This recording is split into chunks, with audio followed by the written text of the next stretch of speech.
Good afternoon or good evening, depending on where you are in the world and when you're listening. My name's Vale Sloan, and welcome to this very special episode of the Atlas Nexus podcast. I'm delighted to be joined by our special guest, Bob Chitester. Bob's the founder and executive chairman of the board of Free to Choose Network, which is a public foundation housing free to choose media, an award-winning global entertainment company which produces and distributes thought-provoking public television programs and series, as well as isit.org, which is an educational initiative that produces video-centric teaching units for a large network of K to college educators, not to mention the Free to Choose Press publishing company. Notably, Bob in 1977 worked with Nobel laureate winning economist Milton Friedman and his wife Rose to begin collaborating on a film project which became Free to Choose, an award-winning PBS television series and an international best-selling book based on the series, with sales in the millions. Bob has more than 50 years of experience in television management and program development, and we are absolutely delighted to have him here. So thanks for joining us, Bob. I'm delighted to be here. It's a pleasure to talk to you, Vale, and to share thoughts with you and all the people in the Atlas Network. Well, we definitely have a global listener base thanks to our network, and I know that they're going to be delighted to hear your thoughts because we're touching on where we're going in terms of storytelling, how we get these ideas out there. And I'd love to know your thoughts, Bob, having been at the cutting edge of video and really maintaining that edge for your decades-long career. What do you think the trajectory of the video medium is, and what's the future going to look like? Where are we going in terms of being able to communicate in this way? Well, I think, first of all, let me state what I think is certain. And what is certain is that storytelling and entertainment will always be the guide star. That one of the challenges that I faced in doing Free to Choose was to overcome, and I wasn't necessarily totally successful in this regard, to overcome the sense that television is a media for entertainment solely. That television is not where people go for intellectual, explorations. And therefore, trying to communicate ideas via mass media was not thought of as an effective approach. And many people said and were of the opinion that Free to Choose would fail categorically.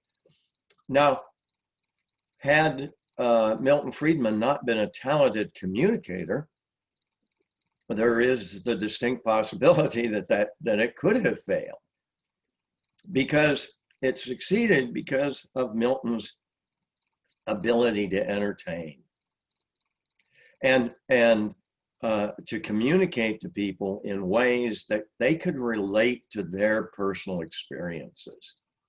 And that's why storytelling is so important. And then also, it was interesting. Milton agreed to do the project, at least based on what he said when he agreed. I think later, when he saw the results of what we did, I think he had a different sense of the whole project.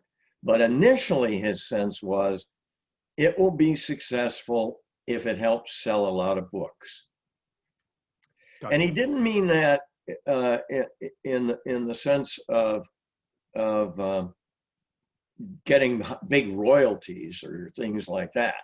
He did it because he felt that the way you change people's minds is you get them to read and study and think about the ideas.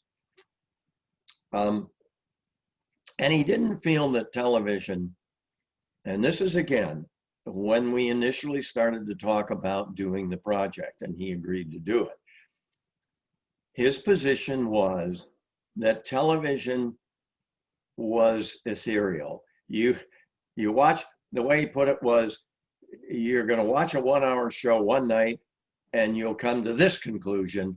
And then a night later, you'll watch another TV show and it'll be just the opposite, and you won't have any basis for effectively judging and coming to any conclusion yourself.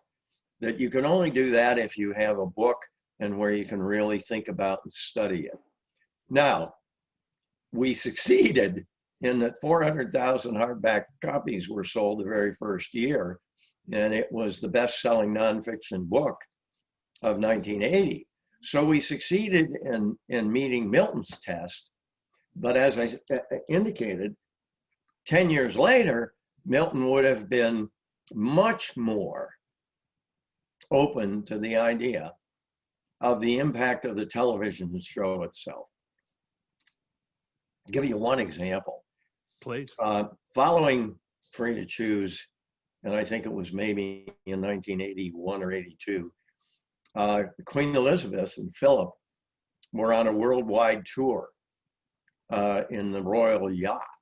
And they came to San Francisco, and the Friedmans were among those who were invited to a reception with the Queen and Prince Philip. And when they're going through the reception line, there is the formality of someone introducing the Friedmans to the Queen and Prince Philip. And Prince Philip responded when he was introduced, "Oh yes, of course, I know you. I've seen you on the telly." That's fantastic. He didn't say, "I've read your book." Good point. Good point. And the point is, he probably didn't and wouldn't, as did millions of others. But they got the message, because when Milton was able to take them all over the world and show them stories of people that had either benefited from free market capitalism or had been suffering because they weren't able to take advantage of what a free society offers, that really resonated with people. One other story about the impact: Milton and I were flying somewhere, I don't know where it was, and it was after the show had been on the air for a while. And we're sitting there in our seats, and a pilot comes walking back down through the airplane, stops, and says to Milton, "Dr. Friedman, I am delighted to meet you. I wanted you to know that I've watched the series. I'm watching it. It's fabulous. And thank you for doing it." So it had enormous impact, without question. That's incredible. I mean, that kind of resonance, as you've described, the accessibility of these ideas, based on obviously a very important, very popular book, but knowing that it could get in the hands of so many people, from Prince Philip to pilots, is through the visual medium, is something that has clearly stood the test of time. Now, one quick correction, Vale. The book was written after the TV show. Yes, yes. Now, what they did was they took we finished the show in around April, May of 79, and then they took the transcripts of the programs, and the Friedmans went to their home in Kapitoff in Vermont, and over the next 3 or 4 months, they turned those transcripts into chapters, the 10 chapters in the book. Excellent. Got that to Harcourt Brace Ivanovich by, I think it was September, October. And as of January, the books were in bookstores all over the United States as the show went on the air the middle of January. So it's important to know that, because Peter Boettke, fairly well-known Austrian economist, definitely, he praises Free to Choose and actually gives it higher points than Capitalism and Freedom. That's a little unusual, because Capitalism and Freedom is a more intellectually complicated or complex book. It puts forth ideas in a more scholarly way. And Boettke's point is that Free to Choose was much more accessible, that because it was based on the TV scripts, which by nature were spontaneous, extemporaneous, it was much easier for people to read and to gain from. So And it certainly sold a lot, millions without question, all over the world. Definitely. And it's a testament to its popularity and the accessibility that we've discussed. Even jumping on YouTube and being able to pull up clips of Free to Choose, it's quite timeless. I have to say, you see Milton describing these same challenges, where decades later you can relate to them. Just as sitting here in my apartment in Washington D.C., it's incredible to see the timelessness of it. Yeah, obviously the program suffers, as do any program 40 years later, in terms of styles, fashion. The cars are different and things like that. But nonetheless, the program still resonates. I'm trying to remember who sponsored this, but there was an activity in Slovenia that I was invited to make a presentation at. And I arrived there, and this was about 5 years ago. And I arrived there and came into the room where the presentations were being made during a break. And I came in and I was talking to someone, maybe Tom Palmer or someone that I knew. And as I'm talking, out of the corner of my eye, I catch this young man coming at us, almost running across the room. And as soon as he could, he interjected himself into our conversation, and he said, "Bob Chitester, oh my, am I glad you're here. I'm from Serbia, and I came to this event because I wanted to meet you, because I discovered Free to Choose about a year ago, and it totally changed my way of thinking. And I'm now very keen on trying to do what I can to have Serbia become a much more classical liberal society." Wow. How does that make you feel, getting that kind of response? Well, it obviously makes me feel very, very good.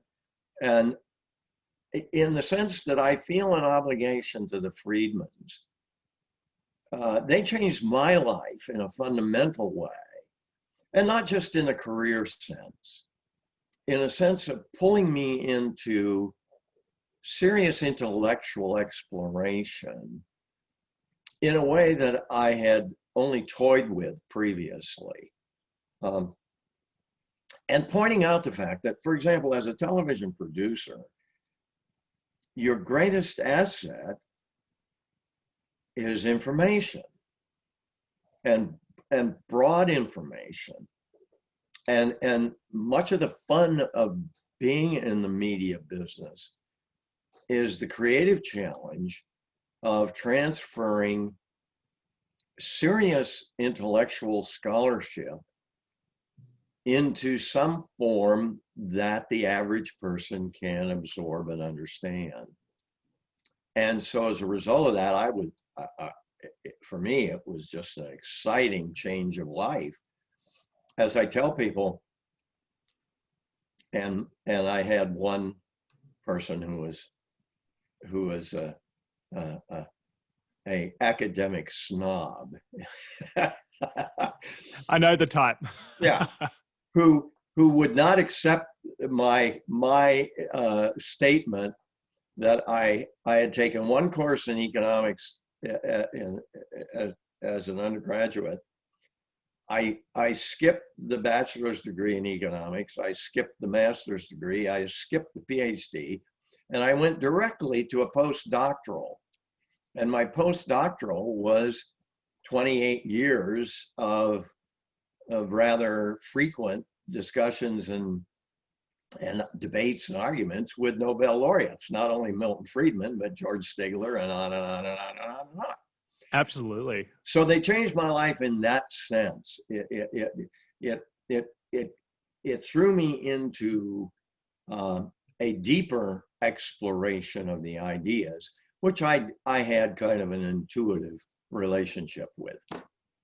Yes. Well, your exploration, this deeper exploration of the ideas and your leadership of the Free to Choose network has allowed so many people around the world to engage with these ideas as well, which begs the question, I think, Bob, How have you seen the liberty movement change over your years of involvement and evolve as these ideas have become more widespread, debated, and engaged with? Yeah. Well, it's a commentary on how the media has changed, but it's also a commentary about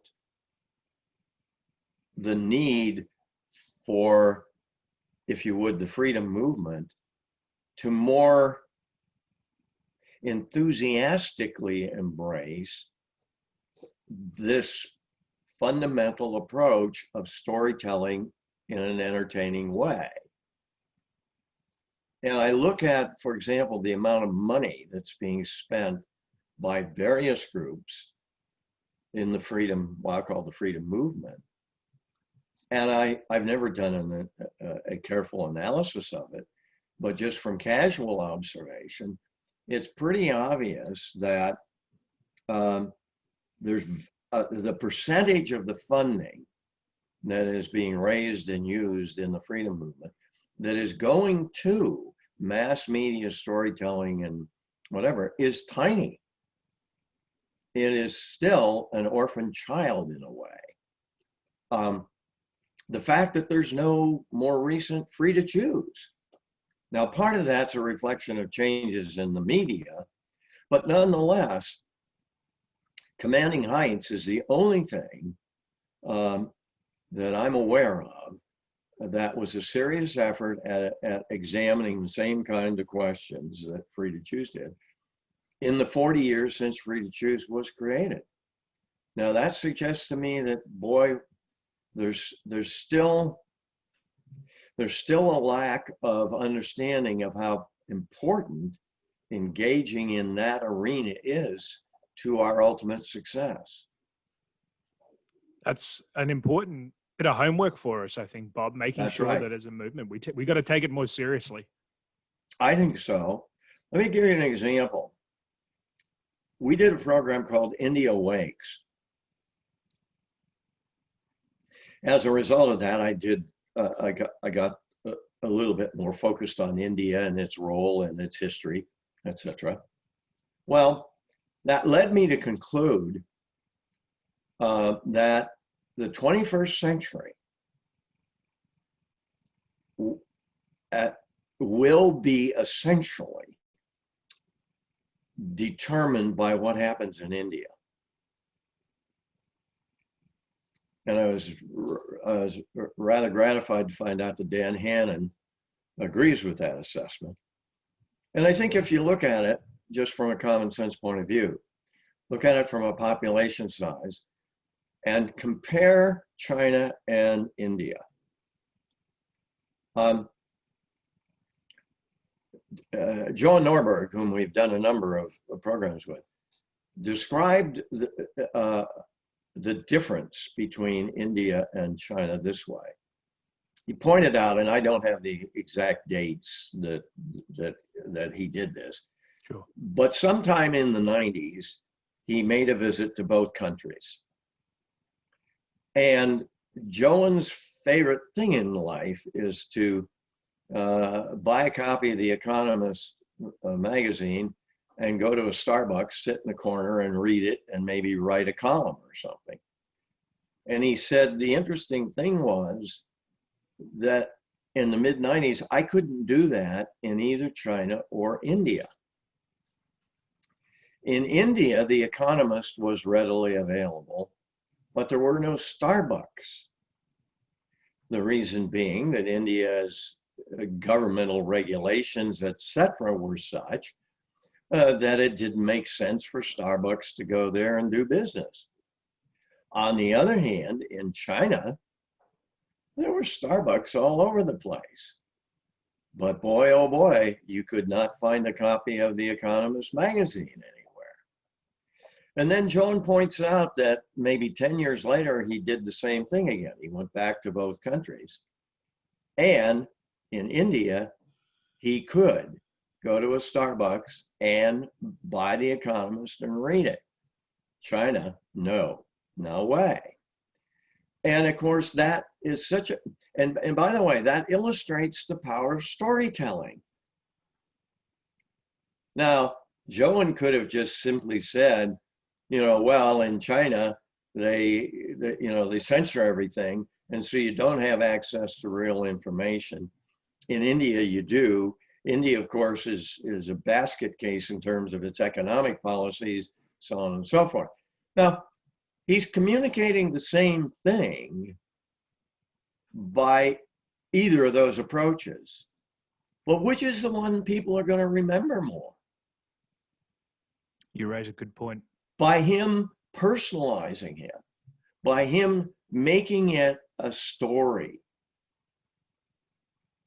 He then kind of sticks that in your head that you remember that. I mean, I remember it. I remember the story very well because every time I tell it to somebody, I think, wow, it tells you the whole thing. It gives you the whole message as to what's the difference between China and India. And it's why I feel India is so critical to the future. Now, how does that relate to your question about going forward? I am saddened to say I will never see this happen, but I hope it does. I was unsuccessful in my effort to try to raise funds and get a commitment to do an ongoing series on India that would give the American public a better sense of how important India is, and to as they think in terms of U.S. foreign policy, they have better information in which to judge whether or not the United States should align itself with India in any way, or and of course, from my point of view, the goal would be that we in the United States would focus on India as a place that we wanted to help them reform to the degree that we could their economic approaches, so that India could become the same kind of financial behemoth that China is. And once that happens, you then have a counterweight to China. And in any case, and hopefully that counterweight would be enough that eventually rule of law would come to be come into existence in China. And Milton admitted that he had made a mistake. He thought that if you had economic freedom, you would eventually move to personal and political freedom. But he then had to concede that no, he had forgotten rule of law. And that without rule of law, you can't make that transition. Because if you have a situation where people rule, not law, where it's whatever Xi Jinping decides tomorrow is going to be the law, then he sets the law, and that he's above the law, as are all his cronies, then you cannot have that transition won't happen, because they will intervene and stop the natural evolution toward personal and political freedom, which of course is what's happened. Yes, I mean, I suppose it's that classic distinction between rule of law and rule by law, right? Where you have a situation of just because something is quote unquote legal does not make it moral or right. And I know that's what so many of our partners around the world struggle against, that kind of rule by fiat, and understanding people-driven governance. That's right. Economic freedom is critically important, and making sure that message is heard is certainly something, from what you've described, Bob, I think we need to do a better job of as a movement. Well, no question. I think I certainly agree with you that as well as some other things.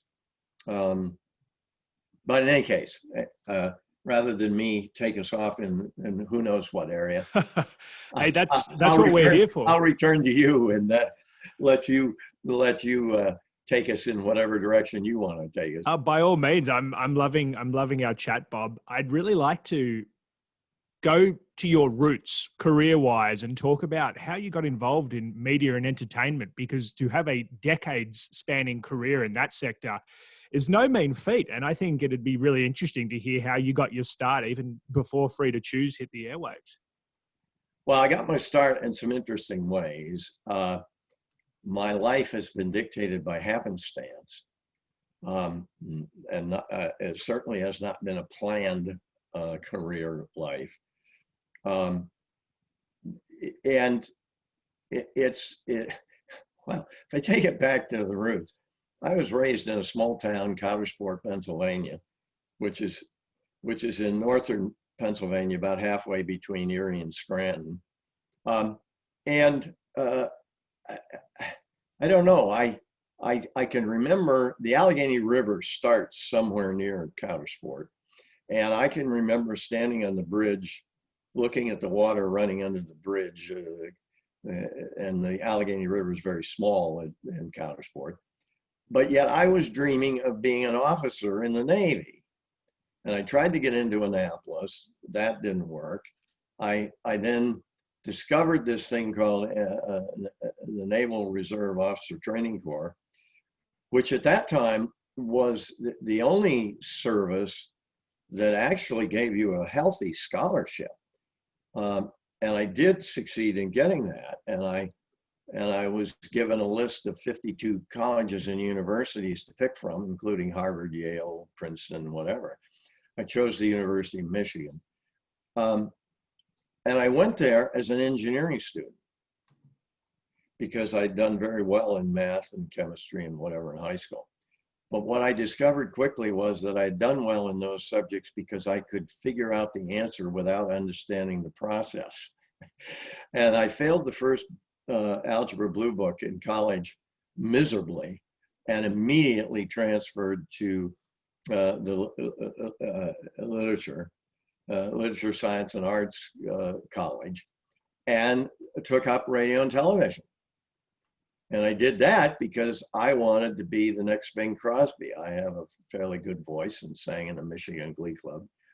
And I thought, well, heaven's sakes, I'll go into radio and TV because that's where I'll probably be performing if I'm successful.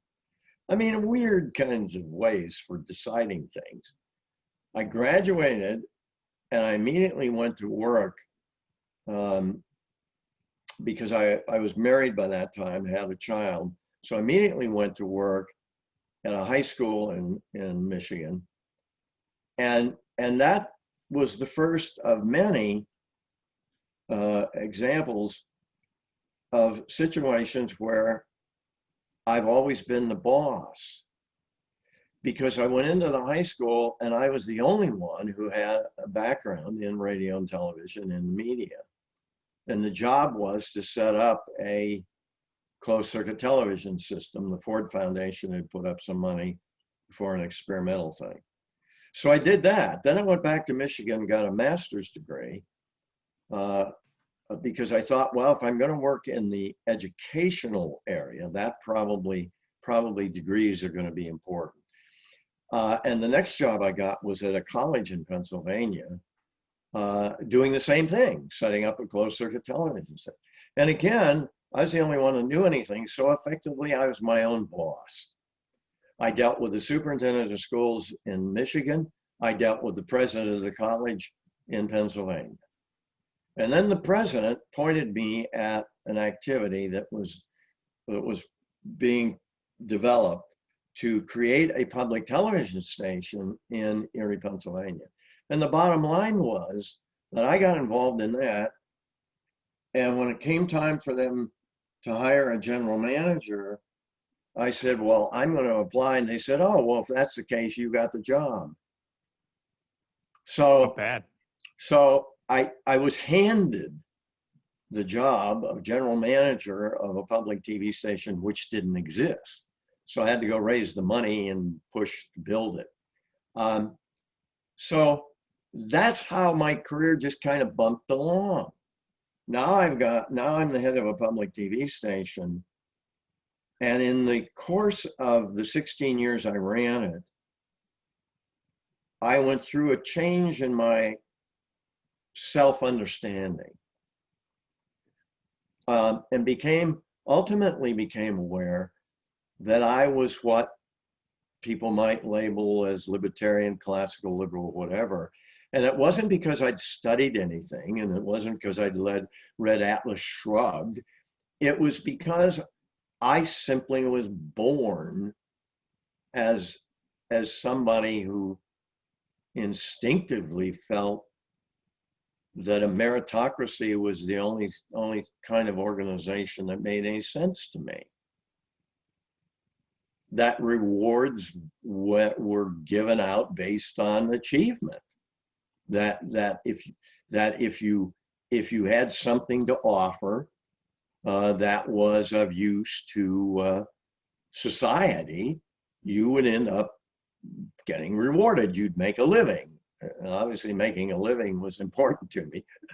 No kidding. Because at this point, I think we had 3 children by then. So I started then, though, to understand what these ideas were. And then along comes John Kenneth Galbraith and does a TV series called The Age of Uncertainty, based on a book that he had written. And that troubled me. And I had business people ask me, why are you broadcasting that? Why don't you have something on free market capitalism, on free enterprise? And I really felt the same way. I felt the public television needed to have that.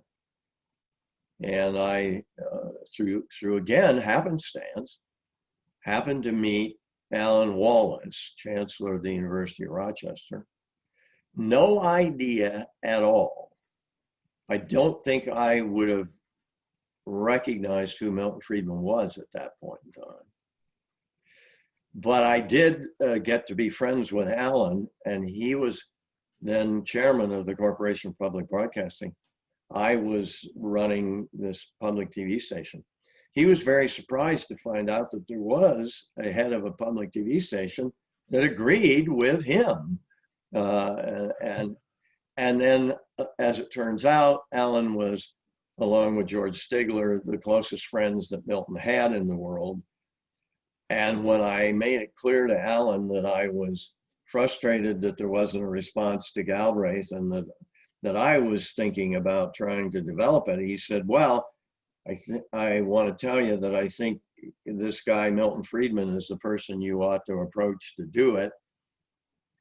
And then at a meeting in Alan's office, about a week after the Nobel Prize had been announced to Milton Friedman in 1976, Alan calls Milton, tells him that I'm sitting there, that I have an idea, and that Alan urged Milton to meet with me, and Milton instantly agreed. And in January of 77, I showed up at Milton's apartment in San Francisco and proceeded to persuade he and Rose to go ahead. And the rest is history, hey? That's right. Yep. Were you expecting, or was Milton expecting as well, and Rose, the kind of runaway success that Free to Choose experienced? I mean, of course, when you go into a project, you want it to be successful, you want it to be seen, but that level of viewership and worldwide resonance, was that something you had a hunch might happen, or was it just beyond expectations? Well, the results were beyond expectation. I don't think there's any question about that. I made the point earlier about Milton selling books was important. Well, I think at the end of the day, Milton and Rose came to understand how unbelievably successful the TV series was, as well as the book, that it was the combination of the two that were, it just took off in a way that we could not have predicted the level of success. I think, I don't know, had we purposely and specifically thought about what would we judge to be a measure of success, I think it would have been a lot less than what happened. Well, no complaints then. And I actually did my homework, Bob, prior to our discussion. And watched a few of your old speeches, and I love the story you told about how Milton and Rose's phone was ringing off the hook, and Milton's letterbox filled with letters because of just people wanting to get in touch with the man on the TV, blowing their minds about the power of these ideas. That's right. Well, also, people were calling Milton from around the world wanting him to invest their money. Wow, there you go. I guess not a bad idea, right? Call Milton, Nobel Prize winner, and that they assumed that, hey, he knew about economics, and well, that he would be pretty wise advisor in terms of how to build up the value of your estate. And of course, they were right in their assumption, but it was because Milton was very, very good at investing, as well as, in other words, he was a terribly well-rounded person. I mean, he on the Donahue show, if you may recall, there was one of those times when Donahue said, if you're so smart, Dr. Friedman, how come you're not rich? And Milton's answer was, I am. Not a bad answer. No, and I don't think there's any question that in the net worth of Nobel economists, Milton was very, very high. He was very high up on that. He was I think it was called a general partner at Oppenheimer Capital. And he was just a smart guy, period, and who could analyze things. And so he was fairly successful with his investments, as well as whatever. I understand from really just some of my reading, I can only imagine what it was like having the personal relationship that Rose was, of course, a real powerhouse as well, and a real partner to him. Oh, my. Let me show you a mug. Love it. Excellent mug. And for our listeners, we have Milton and Rose smiling away on Bob's mug. Yeah, and you see they're holding some film there. Yes. That was a photo taken at an editing shop in London, England. And, but it also represents, I'd like to show it to you because it represents how close Milton and Rose were. I have never in my life experienced any couple that had anything approaching the kind of compatibility of that relationship between Milton and Rose. It was just unbelievable how well they got along, how much they built on each other's strengths. They helped each other. Milton, excuse me, I have dry mouth, so I had a cough drop. It's a little bit. Go for it. No problem. I'll do away with the cough drop for the time being. I may have to return to it though. By all means. Is that they first of all, Rose was a successful scholar. She never went beyond the master's degree, but she did, as a master's degree student, wrote a paper that, to the best of my knowledge, is still considered a useful piece of economic new development of ideas in economics. So she was very, very intelligent and smart. But what made the relationship really work was their fondness for each other and their ability to debate and argue and discuss every tiny little thing that would come along, but to do so in a way that was friendly and cordial, and understanding that each of them had something to contribute. The TV series, by the way, was essentially non-scripted, and every night, as they're traveling around the world with the crew, every night Milton and Rose would get together with the producer, Mike Latham, and the three of them would talk about what they were going to record the next day.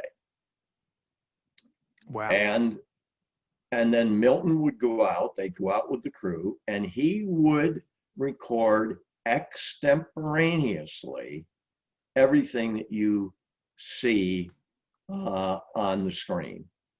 Whenever he is on camera, in Free to Choose, what you're hearing is Milton Friedman unscripted. It's incredible when you think about it, the articulate way he phrases these ideas, and it's so natural just watching it to think that, I mean, I suppose that's where the power of it being unscripted comes, because it sounds like he's having a conversation with you, really. Absolutely. And it gets back to storytelling. It gets back to the power of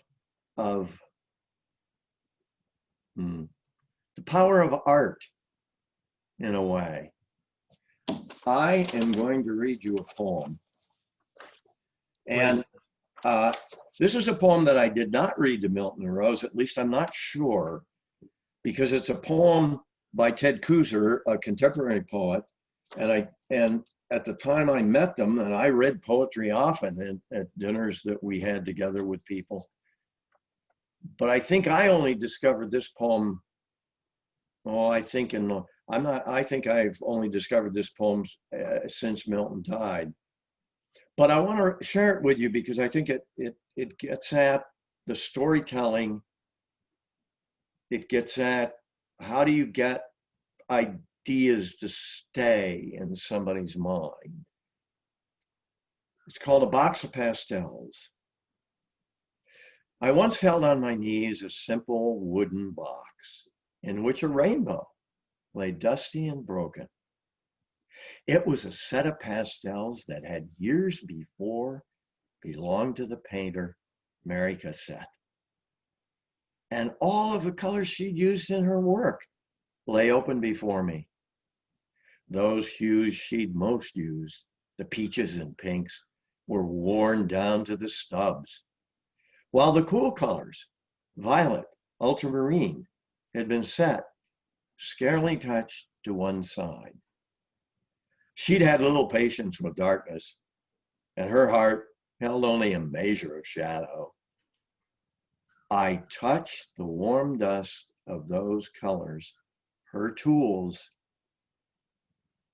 and left there with light on the tips of my fingers. Wow. It's beautiful. It's almost tactile. You can just imagine, you can feel the words, the images. Exactly. And it's hard to forget that. I have people that come up to me that I haven't seen in 3 years and say, Bob, read the Box of Pastels poem for me. But Thank you for sharing it with us. They remember that. And I use the poem for a different reason too, or for another reason. I'll share it, and then I'll point out that Ted Coozer would have found it difficult to write poetry if he lived in a society where it was questionable whether he was going to have something to eat that night. That for us to flourish beyond the necessities, for us as humans to indulge in the creativity that we're capable of, we have to have discretionary income. Yes. Somebody has to create the prosperity so that there are benefactors who then are willing to support Ted Coozer. Now, whether those benefactors are institutions of the state, far less desirable than alternatives, or whether they're private industry, or whether they're private individuals, whether they're the Medicis in Florence, you have to have some part of society that's creating the wealth. So I say that because many, many people are very engaged with the arts. They love the arts, et cetera, but they claim that they despise free market capitalism. And I say, well, okay. Now, one alternative is you can do the Soviet Union thing and you can have them support the arts. And by the way, have you checked out any of that Soviet art? And I have seen some real doozies of the Soviet art. Right. That's for sure, Bob. And is that what you'd like to have? I wouldn't hang it in my living room, that's for sure. But Andy Warhol likely would not have done very well with the powers that be. So people don't understand the totality of what free market capitalism means in every sense. And well, we've done what we can. And again, it's storytelling, it's giving examples. Alan Wallace wrote a book, I think it was called The Overgoverned Society. He also wrote a book on statistics, which I believe is still used, a textbook. But in there, he made a point. He said, if we're ever to have broad acceptance of free market capitalism, we must somehow or other be able to respond to the media report that shows video of a mother and two children and their belongings on the street where they've been evicted from an apartment. That the average person looks at that and said, that shouldn't happen. And then they think about it and they say, well, that's just because of the greedy landlord whose only interest is in making profit and doesn't care about people. And of course, Adam Smith answered that question in terms of the invisible hand and the fact that, of course, everybody wants to do better for themselves. And the beauty of the market and a free society is you allow the market to solve those problems ultimately. Now, no system is perfect. So you will still end up with occasionally the mother and children being evicted. But you can't allow that to tempt you into accepting the concept that somehow or other a socialistic, communistic society will do better. The proof is so obvious that it can't and it won't. And you sell your soul to the devil if you go down that road. But that's very, very hard to get across because Walter Williams points out, he said, we're all raised in a communist society, in a family. What's a family? A family is essentially a unit in which ideally, and obviously any of us who are, we're all in families and we all know the downside. Sure. And well, Uncle Charlie's coming. Well, okay, no, that's too, we'll tolerate Uncle Charlie, whatever. So families aren't perfect, but families are at their heart based on the sense that we're in this together. We're going to help each other. And that's basically the underlying kind of philosophy of socialism. Well, it works in the family. Why? Because everybody knows everybody. They know that daughter Susie is a slacker and she doesn't do her jobs. She doesn't help out around the house. So you accommodate that. You make adjustments in terms of how you deal with the individuals. But you're doing it within you don't want her to suffer, but how you avoid her suffering is so critical that you have to somehow have her understand her suffering will be resolved by her own efforts and not by something you give her. Mm-hmm. Absolutely. And this is such a powerful point, Bob, in terms of the nexus of storytelling and the emotional resonance of freedom.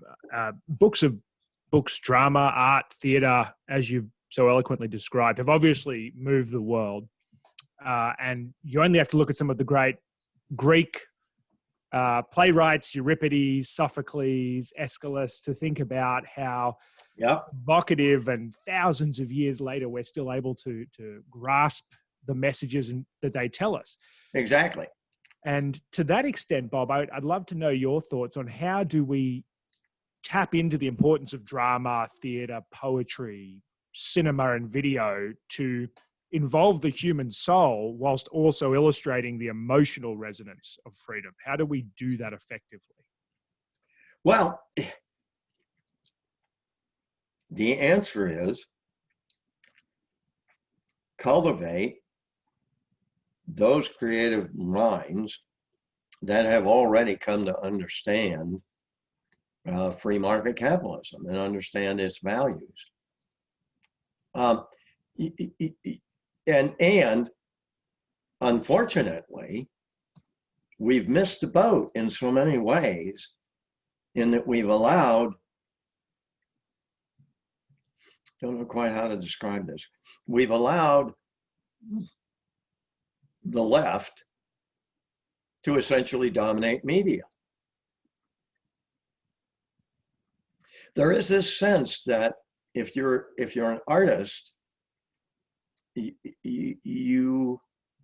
well, artists by their nature like the idea of socialism because they need patrons. Yes. And we have the endowment for the humanities, the endowment for the arts, both of which you and I would agree ought not to exist, because they're government sources of support for the arts. On the other hand, can you in a free society avoid people voting for that kind of activity? The people who love the arts say, what the heck? Why should I have to put up all the money for Lincoln Center when I can get everybody in the United States to help out? And in effect, you end up with, those are organizations in which you have the poor subsidizing the rich. Yes, very But true. people don't understand that. They aren't aware of that. They don't think about that. I think it's an important warning call you pose about us not giving up on the arts. Rather, it sounds to me like we as art lovers, but also freedom lovers, need to be full-throated in our engagement with both and our celebration of both, and be patrons of the arts, consume art, discuss art and its nexus with what it means to be free. Well, let me put this in very fundamental terms. Over the past 20 years, I've seen a significant increase in the number of freedom groups that feel they need to be involved with media, social media, etc. Now, I don't understand social media. I mean, I'm not a native there. I'm an immigrant. So for me, it's a learning curve. For you and others, it's just part of your life. It's been that from the beginning. But what you end up with then is a lot of people doing a lot of media things that's nothing more than yakety yakety yak. Now, let me use our discussion here. I hope a lot of people watch this and gain from it. But I guarantee you the people who watch it and gain from it are going to be a tiny percentage of the population, and they're going to be predisposed to this kind of intellectual exploration. Now, what percentage of the human population does that include? I don't know, but it's got to be less than 1%. Okay, so you have a nation of 330 million, or whatever the heck the latest population of the US is. And a great deal of what happens in this country is, and has increased, and has constantly been increasing, is dependent on government. Government is the driver.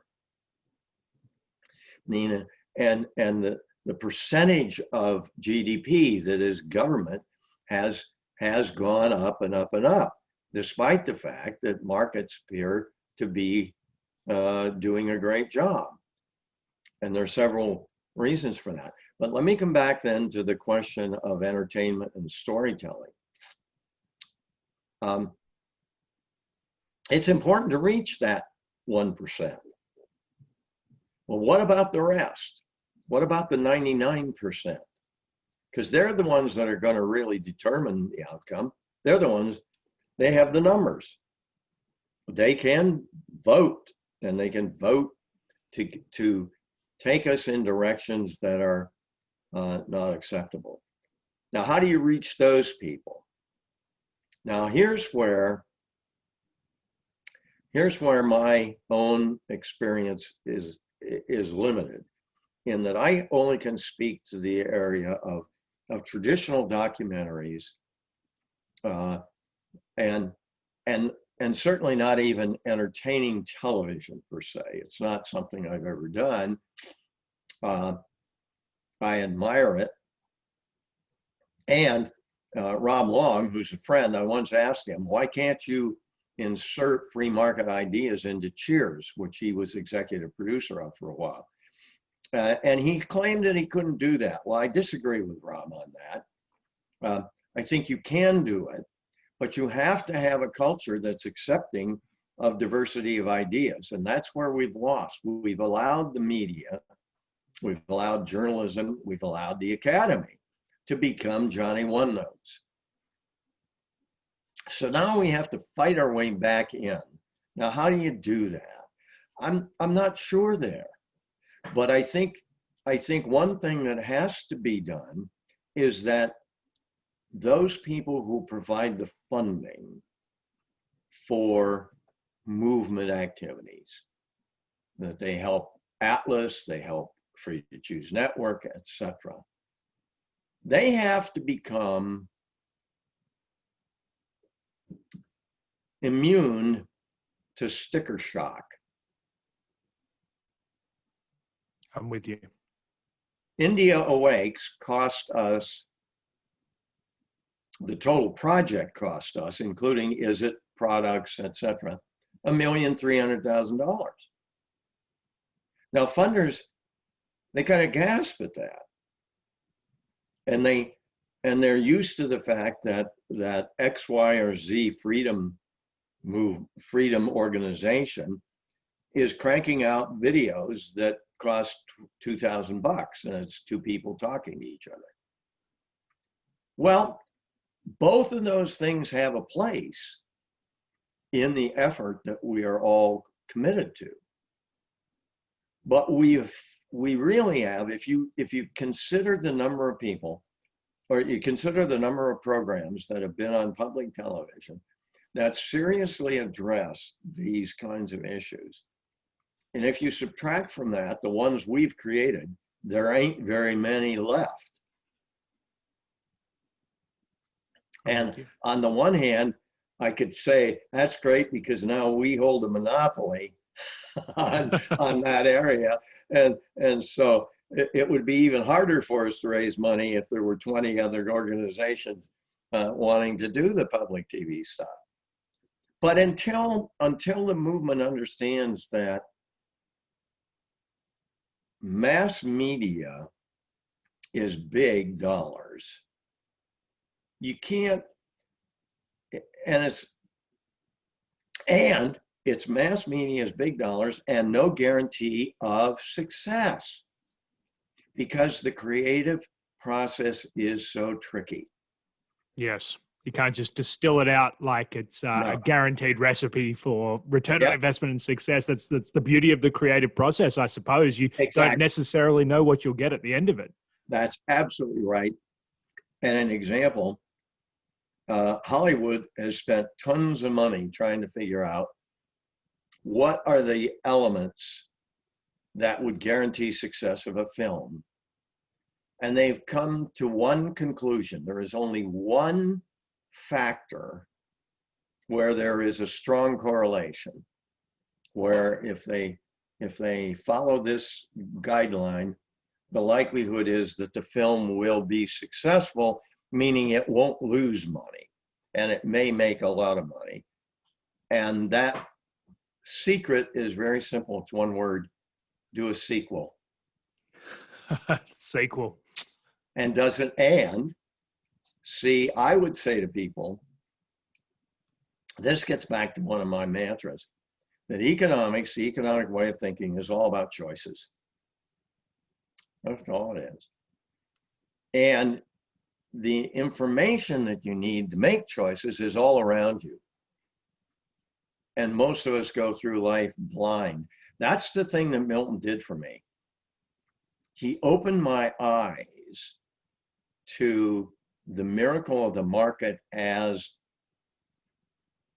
providing an unlimited amount of information.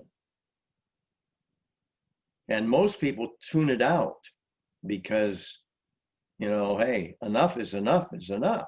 Mm-hmm. The debate over, well, should there be 3 shampoos or should there be 50 shampoos? Folks, that's sending you a message. There are 50 shampoos because there are at least someone who will buy any one of those. And if there was not someone who would buy any one of those, then there would only be 3 of them. Yes. And you don't have to be a rocket scientist to take that information home with you. Absolutely. And then say to yourself, what difference does that make? Well, what if the one shampoo you love is the 50th, which we're going to do away with because we don't see any reason why there should be so many.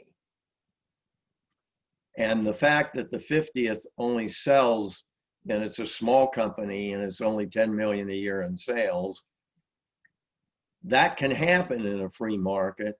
It can't happen in a command and control society. Yes. There they will assume it's far more effective to just have 3 choices. Mm-hmm. And we're lucky.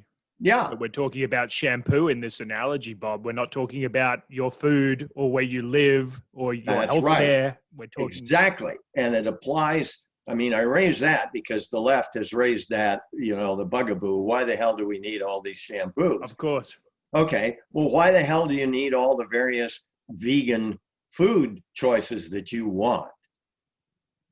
And yeah, go to Venezuela and see how well as a vegan you do. Well, I guess you could if you live out in the woods and grow your own stuff, but.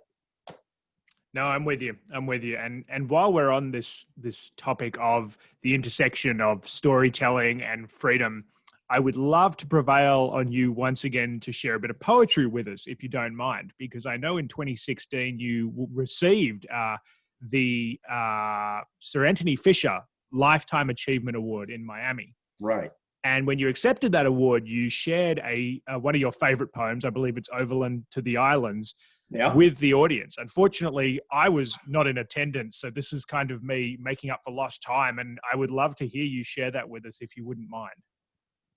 I'd love to share it with you and give you the context of the poem. And I read it as part of an introduction I did when Milton came to Erie.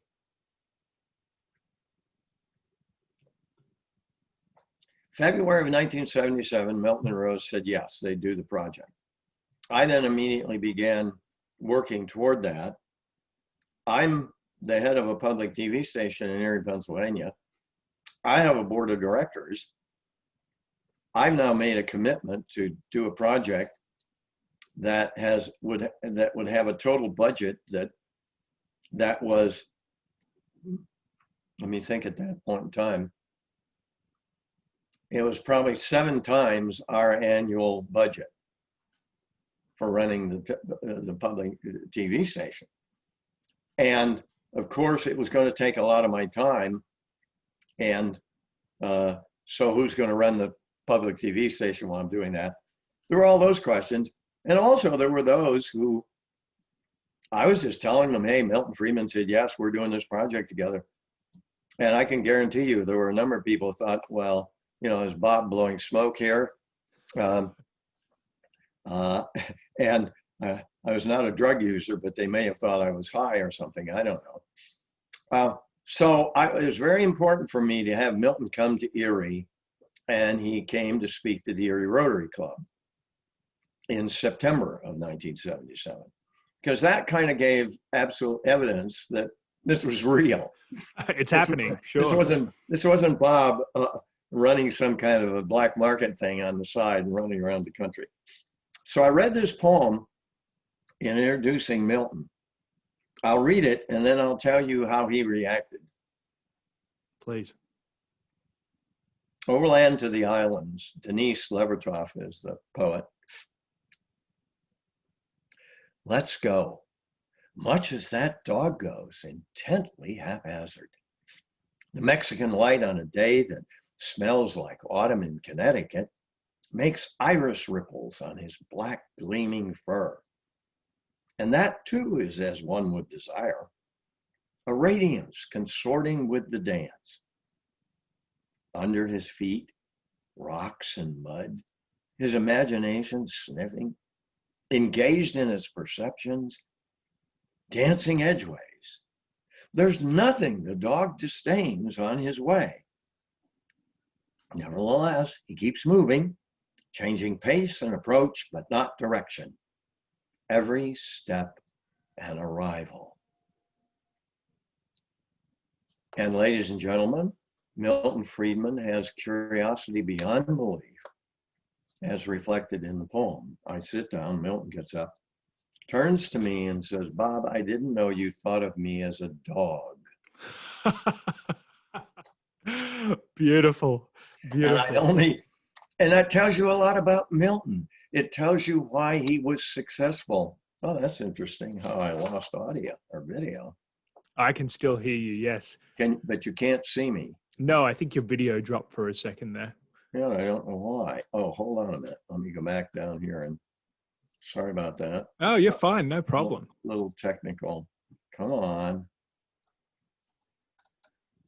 There we go. This is us enjoying the new normal of quarantine Zooms. That's right. I hit the wrong button or something there. You know, I have to say, Bob, hearing you read that poem is wonderful. And that's such a great story. And, you know, I would be remiss to not share with you a small anecdote in preparing for this interview. A good friend of mine and colleague, Austin Sciera, specifically said that he was in the audience in Miami in 2016 and heard your speech and heard you read that poem and how much it moved him and helped him in his decision to stay on with Atlas Network, where he's still working 4 years later. So, you know, the ripple-on effects, Bob, of poetry and of your speeches are definitely felt. Well, so I'm delighted there, and I do feel at the end of my life, and that is an absolute statement. I may not see Christmas this year. We'll see. But at the end of my life, it certainly is. I still feel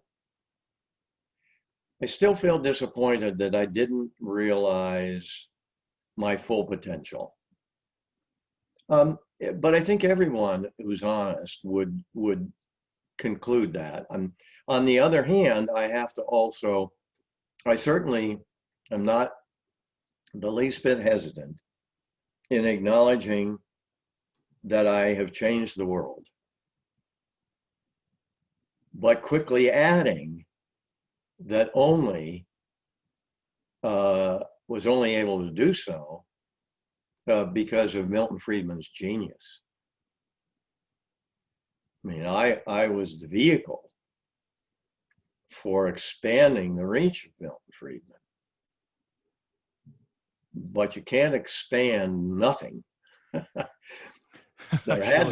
So there had to be something of considerable importance and value to expand, and that was Milton, and his unique combination of scholarship and communication skills, and his curiosity and interest in everybody. Yes. He went through life with a twinkle in his eye, is the way I've described Milton.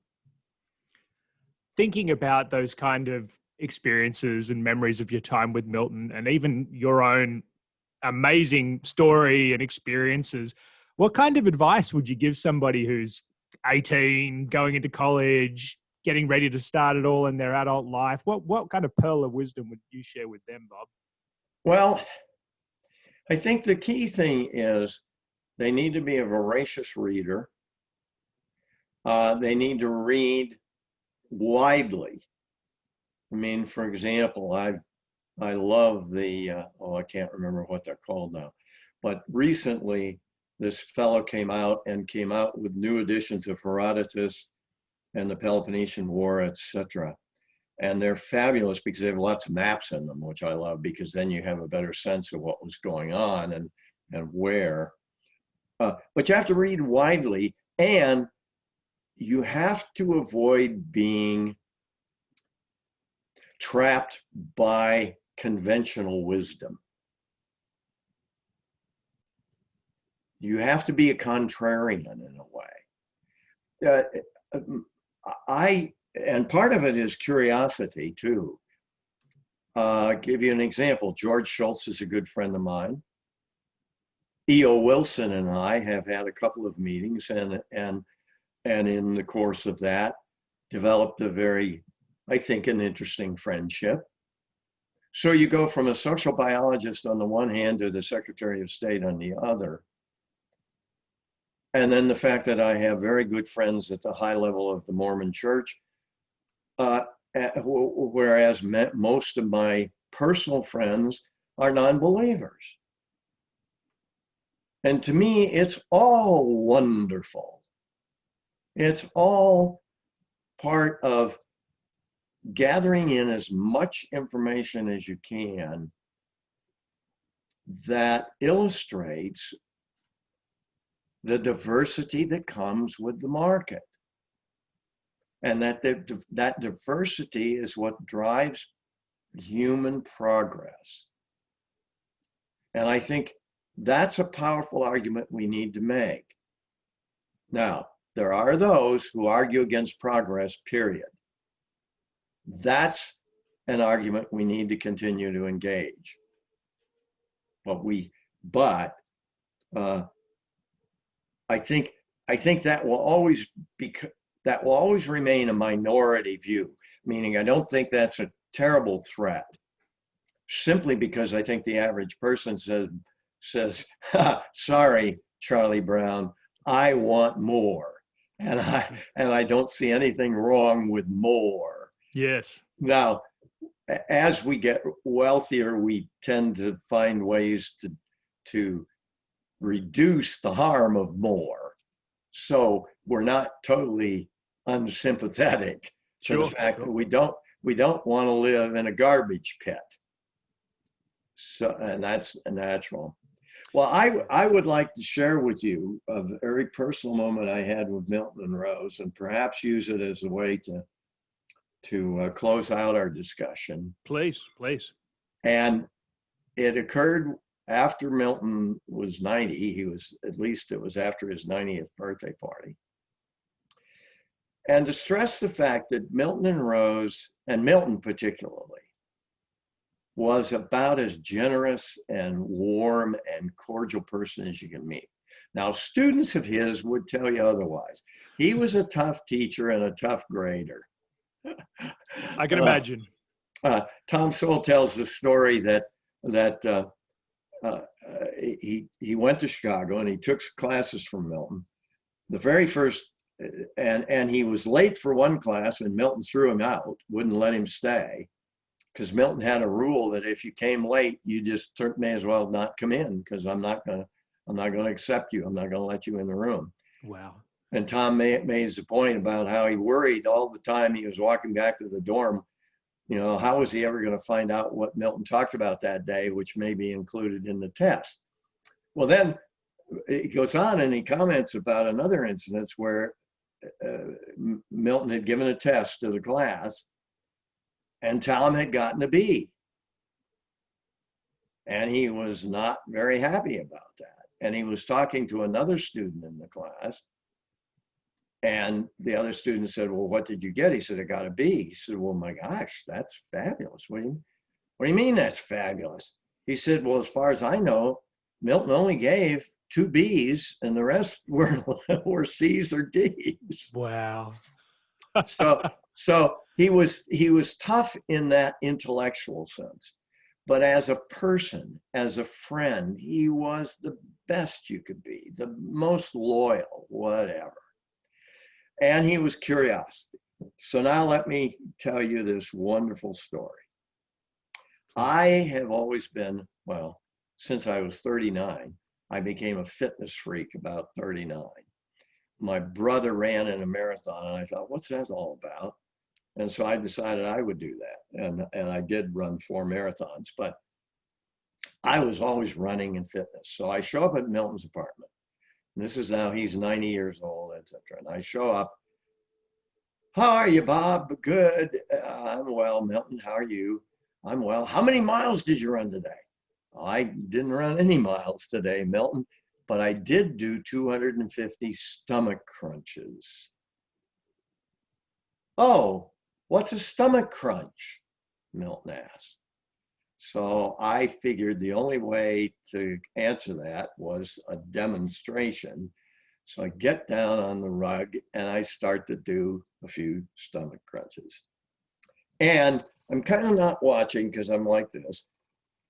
And then I noticed Milton got down on the rug next to me on his back at 90 years old, and he's doing tiny little stomach crunches. And then Rose joins us on the other side on the floor. So here are the 3 of us in their apartment doing our stomach crunches. Oh, that's amazing. That captures that couple and what made them special, as well as any other example I could give. It's a beautiful story. It's incredibly humanizing, and thinking about these absolute juggernauts of economics, liberty, being able to just be human like you and me. It's wonderful. Exactly. I really appreciate your time, Bob. Thank you so much for joining us on the podcast today. And I really just want to say more broadly, thank you for all of your work through the Free to Choose network, through Free to Choose itself, to spread these ideas around the world. I'm very privileged in my role at Atlas Network to work with so many people around the world advancing freedom and liberty, and knowing that they have access to these ideas through your work and what you've produced over the course of your career is wonderful. And it must be, something that gives you great pride, because it's really done so much for pursuing these ideas on which I think human flourishing depends. Well, I feel a gratitude to people who've been so generous in helping me, and who had trust in me when I was not able to give them a lot of assurance of success. And then I would leave people then with another poem, if you'd like. And this poem closes us out in this way, in that, as I said, I tell people economics is just about choices. And choices are important. And we don't necessarily keep that in mind. We tend to make choices without really careful thought as to their possible repercussions, etc. This is called Hay for the Horses by Gary Snyder. He had driven half the night from far down San Joaquin through Mariposa, up the dangerous mountain roads, and pulled in at 8 a.m. with his big truckload of hay behind the barn. With winch and ropes and hooks, we stacked the bales up clean to splintery redwood rafters. High in the dark, flecks of alfalfa whirling through shingle cracks of light. Itch of hay dust in the sweaty shirt and shoes. At lunchtime, under black oak out in the hot corral, the old mare nosing lunch pails, grasshoppers crackling in the weeds. I'm 68, he said. I first bucked hay when I was 17. I thought that day I started, I sure would hate to do this all my life. And damn it, that's just what I've gone and done. And then I asked people, did he really hate it? Actions speak louder than words. And we need to keep that in mind too, because as we observe what other people are doing, we need to be careful in not misinterpreting how they feel about things. and that we need to be more willing to accept at face value that they have made choices willingly and that they're really happy with the choices they've made. Marvelous. I appreciate your words, Bob. I appreciate the poetry in our discussion. Thank you so much for joining us, and thank you to our audience for tuning in to this very special episode. Thank you, Vail, very much. Enjoyed it.